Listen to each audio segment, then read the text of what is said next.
Good afternoon, everybody. Welcome to the 39th Annual Anderson Lecture.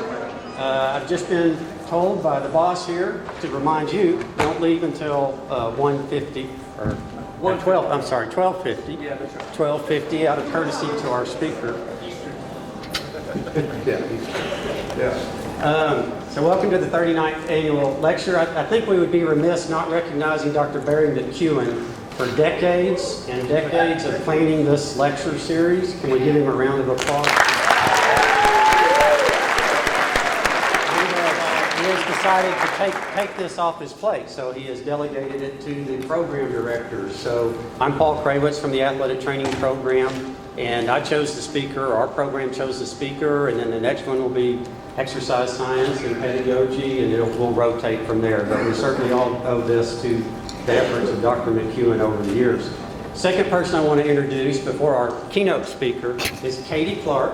Katie is a grad. Katie, stand up. Welcome, Katie. Katie actually earned her bachelor's degree in nursing from Baylor University in 2007, and then came to our athletic training program and earned her master's of science in athletic training. She's currently a physician extender, which is a new setting for athletic trainers at Arlington Orthopedic Associates. So she works closely with Dr. Pollifrone. She does patient care, she helps, and she's first assist in surgery, and she also works as the athletic trainer for the practice. Well, you've seen Dr. Pollifrone's bio already, so I thought I would say some things that you may not know about Jimmy. Jimmy Pollifrone is our speaker today. I first actually met him on this stage one day several years ago. He had just completed a dissection for the North Texas Athletic Trainers Society, so there was almost 400 high school students in this room watching him do a dissection to learn more about anatomy. And since then, I've learned more about Dr. Pollifrone. He's a successful surgeon. He is a caring physician. He is the team doctor for South Grand Prairie High School. He's an administrator as president of the Arlington Orthopedic Associates. He is a leader in his professional organization. He's an excellent speaker. What I admire most about him is his willingness to teach and educate.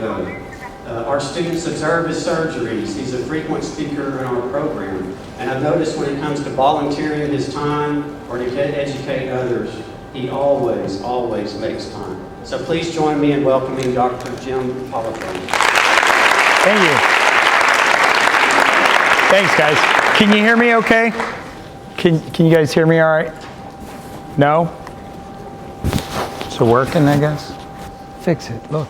You're making me look bad. I'm sorry. It's my fault, everyone. Okay, there you go. Yeah. That better? Okay, hey, well, thanks for all of you coming, and after that great introduction, I'm not sure that I can even live up to it, although I will tell you that when Dr. K called me and asked me to do this, my first response was, oh, you gotta be kidding me. And he said, oh no, we just need a little time, and what are you gonna lecture about?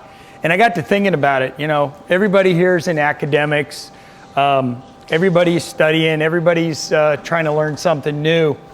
And I understand you guys have heard researchers talk, you know, what they're doing in their line of work and that. And I thought, let me throw a curveball at all this. I'm an osteopathic physician, I'm a DO. And I thought, well, what a great way to introduce the DO profession to people. Matter of fact, the American Osteopathic Association is kind of going through a DO awareness program right now. It just happened to coincide. But, you know, as an osteopathic physician, how many of you people go to an osteopathic physician? Not very many, probably. How many know what osteopathic medicine is? A few. Osteopathic medicine is a little different philosophy than our allopathic friends. I practice in a group with 24 physicians now, and there are 5 osteopathic physicians there. And osteopathic medicine actually started in the late 1800s. Andrew Taylor Still was a Civil War physician None of us were around then, but if you've read any of the accounts and that, it was pretty gruesome medicine. And you don't need to take notes on this, come on. It's pretty gruesome. I mean, during the Civil War, physicians were coming over from England, from Europe, to practice during the wartime to learn how to do these things because there was no war going on at that time in Europe. And he started to figure out, hey, wait, all these medicines we have, they're actually worse for you than the disease process itself. And so, like he said, he began to realize that, hey, the body has these innate abilities to heal itself. The whole concept is treat the body as a whole, to make it short. And in medical school, let's see if this thing's working. There you go. In medical school or osteopathic school, my daughter happens to be graduating this year from the Chicago College. And we take an extra class, believe it or not. I mean, we learn the anatomy, the physiology, the biochemistry, blah, blah, blah, all that stuff. But we also learn about this osteopathic philosophy about the body being able to heal itself and to, if we can get it in its optimal position or what have you, then the body can take care of itself in a lot of cases. It also teaches you to think out of the box a little bit, to look at the whole person. Instead of the patient coming in and my knee hurts, and all you do is look at their knee and go, yeah, here, take some anti-inflammatories, go home, see you later. You're treating the whole person, and the whole person is a lot more than just physical. It may be the psyche, it may be family issues, it may be some of these other things. So it's this part of our education that I think sets us apart and teaches us to have a little different look at medicine. A lot of times as an orthopedic surgeon, I've done specialty training in that, and I still have all my fingers, So I guess if that's a successful physician, I am. Katie still has all of hers because she scrubs with me too, so that's pretty good. But, I don't just focus in on that. I'm looking at the whole person, and I use it quite a bit in my practice. So I could go on and on about that, and you guys all be asleep. It's time to eat if you haven't already eaten, and if you have eaten, you are asleep. So, I understand that. I've been there, done that. So I want to go over some studies, just something different. Like I said, I wanted to do something different today. And we'll just look at some things about thinking outside of the box, okay? So this first case, this was a 50-ish year-old lady, came in, I went too far. She was complaining my knee hurts. Well, it hurts right below my knee. And the lady is absolutely it's not normal. It's not like, I hurt right here. She was just apprehensive and just wired and had already been to somebody else, didn't know what was going on. You take the time, you start to listen to her, you put the whole history together and she had a little bump on her leg, just some little thing. It looked, and you're listening to her and you're thinking, well, she got a mosquito bite or she bumped her leg on something? Yeah, she bumped her leg. Can you guys see that right there? Right there, that funny look in the bone. This is normal up in here. That looks funny. So, unfortunately, this lady had renal cell carcinoma. She had kidney cancer that had already metastasized. But when you look back on it and you talk to her, you realize it was like, we all get that kind of that ESP, that sixth sense sometimes, that something's not right. And unfortunately, this poor lady had it. But because she had that kind of weird affect, the worry in that's what made us kind of work this up a little bit further, and we end up finding that she has renal cell. Not a good thing. Here's a lady presented with low back. You already know the diagnosis because Katie made the slides and wanted to make it easy.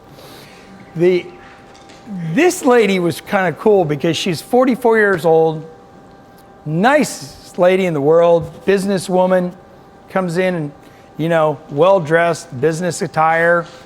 She says, I've been to this doctor. He he treated me for low back pain. He's given me epidural steroid injections. He MRI'd my back.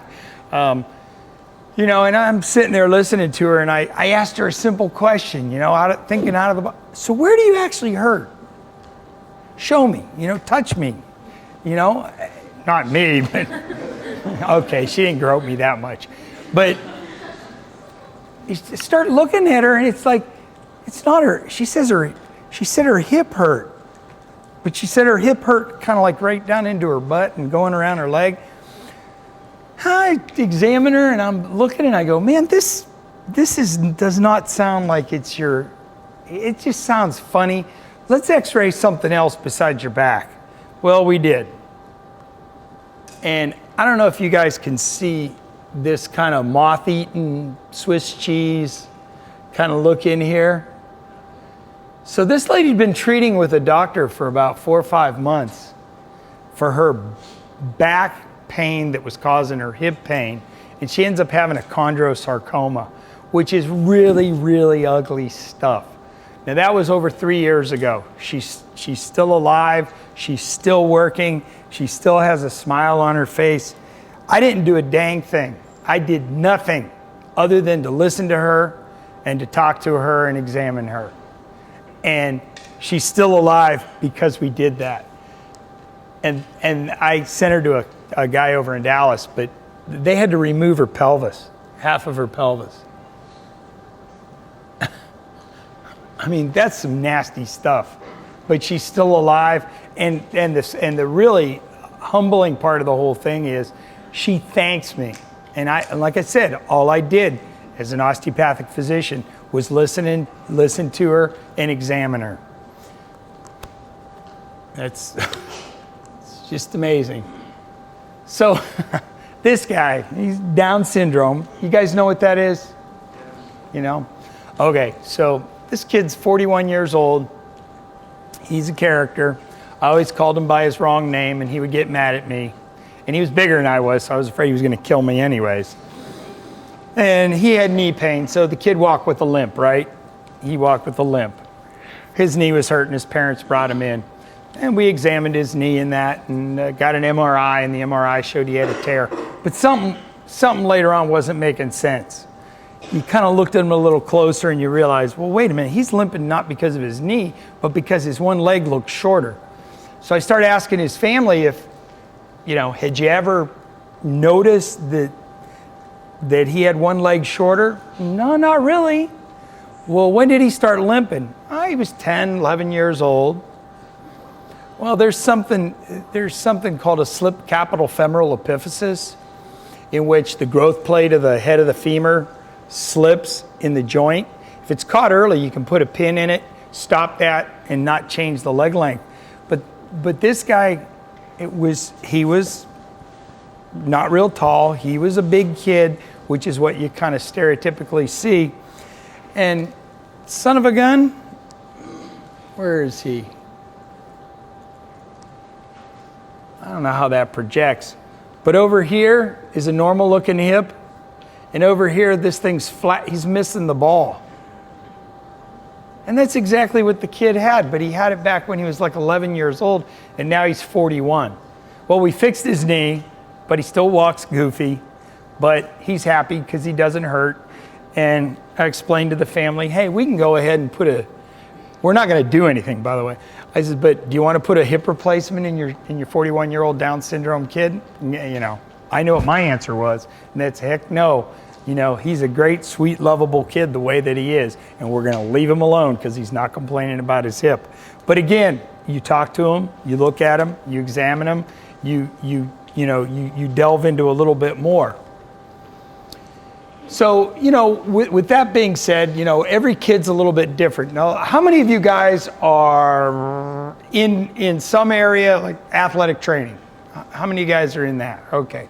How many of you are in kinesiology or basically, okay, everybody's pretty much involved in something that's going to deal with people. Am I correct? Would you say? How many of you guys are going to be book rats? Okay. All right. See, I figured. So you got to deal with people, and you've got all these different, there's more involved than what meets the eye. So, you know, for example, the athletic training student, you know, Katie's been there, we've talked, I work with South Grand Prairie, so I've met a bunch of the guys there, and you know, you get the kid that always is in the training room.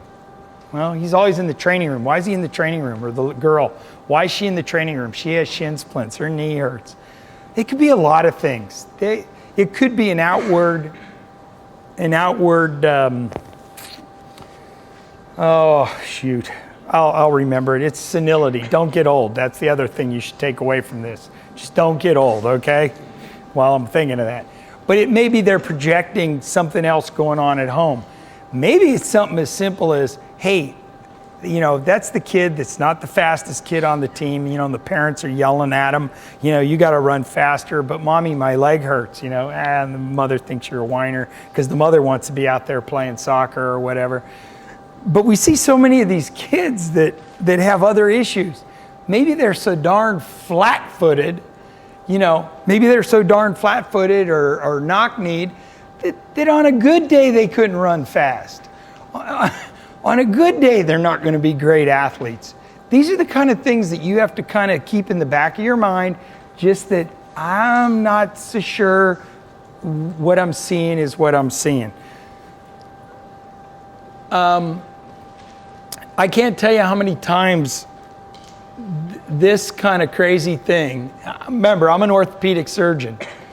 I always deal with bones. I deal with muscles. I'm not a dermatologist, but I've been in the room examining a patient, and I look over and I look at this girl's arm, and she's got a big old black growth right there. And just, I don't know, being a doctor, you look at it and go, hey, you know, did you ever get that looked at? Maybe you need to get that looked at. Saw the girl a year later with a big old scar down her forearm. She had a malignant melanoma. She was 20-some years old. Hey, doc, thanks. You remember when you found that? It wasn't even my patient. These are the kind of things, though, you have to be aware of and look outside the box when you're thinking, whether it's in research, if something's not making sense, hey, stop, look, you know, you're smart, figure something out. If it ain't right, then there's probably something wrong. So the other thing, too, is unfortunately, all of you have parents, or, you know, you all had somebody that made you, right?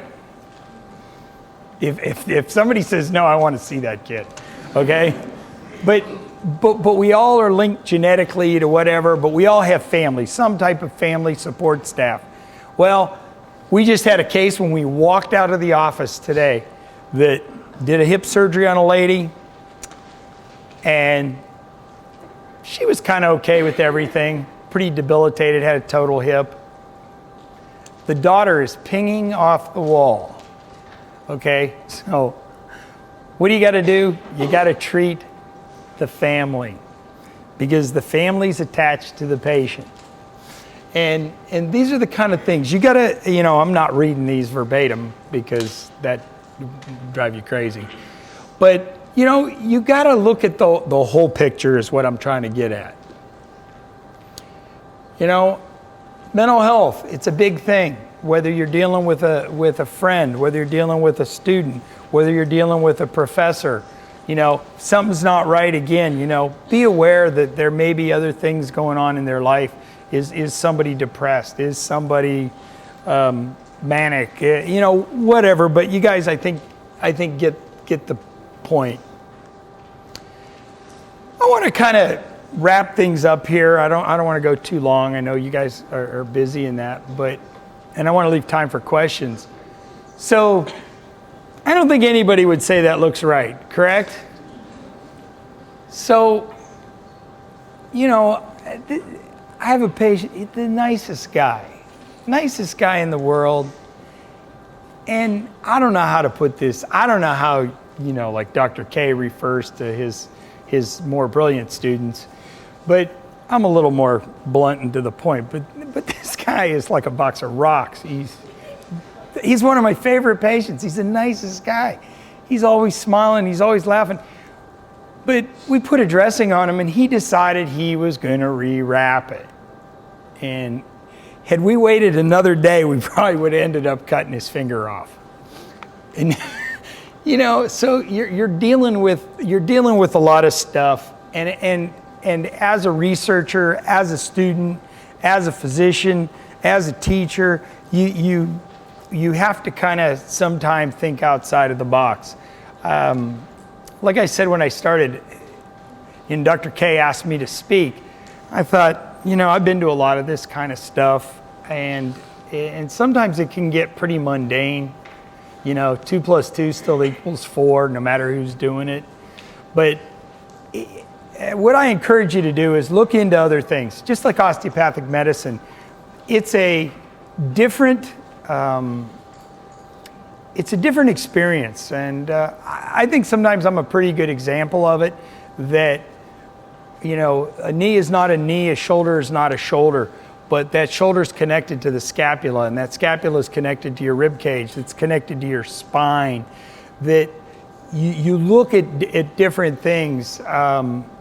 How does A + B = C? I mean, things add up.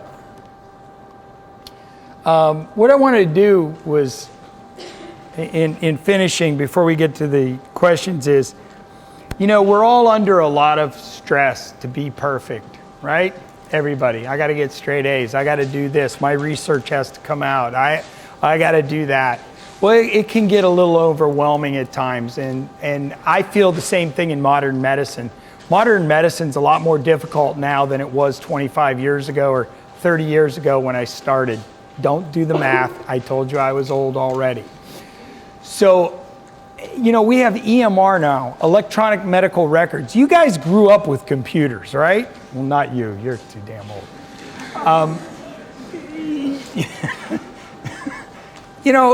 I didn't grow up with them. So it's been a huge change. And everybody said, oh, this electronic medical record stuff is the greatest thing, all this documentation and all that. Let me tell you, from a practical standpoint, it sucks because the systems don't talk to one another.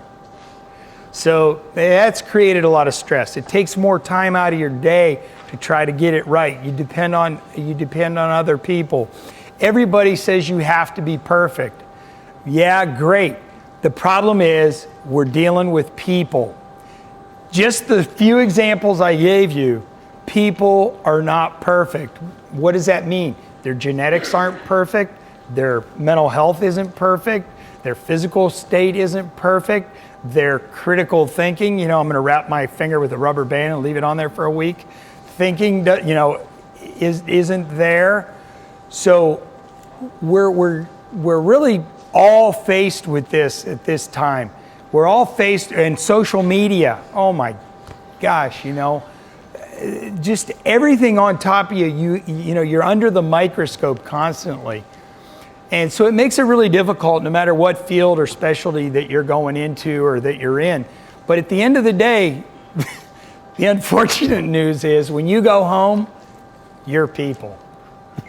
So no matter how hard you try to be perfect during the workday, you go home and you look in that mirror and you realize, oh heck, I just slammed my finger in the car door. Because I'm people too, or, I got, son of a gun, the doctor says I got atrial fib or something else. So takeaway message is there's a lot of ways that we can get through a day. There's a lot of things you look at. You all have to be critical thinkers in your everyday life. I wanted to also kind of maybe whet your appetite a little bit for anybody that wants to go into medicine to maybe look at the osteopathic route. At the end of the day, I'm right there with I've been the president the last 5 years at Arlington Orthopedic Associates. Like I said, there's 5 DOs in there, and we all work together. We all take the same classes. And now one other thing, whether you graduate from an MD or a DO school now, as of the current time moving forward, there's only going to be one accrediting body for postgraduate education anyways. So it's all kind of becoming more of a moot point, but the philosophical differences, I think, make a great difference in how you approach medicine and how you approach life. I'm open for any questions.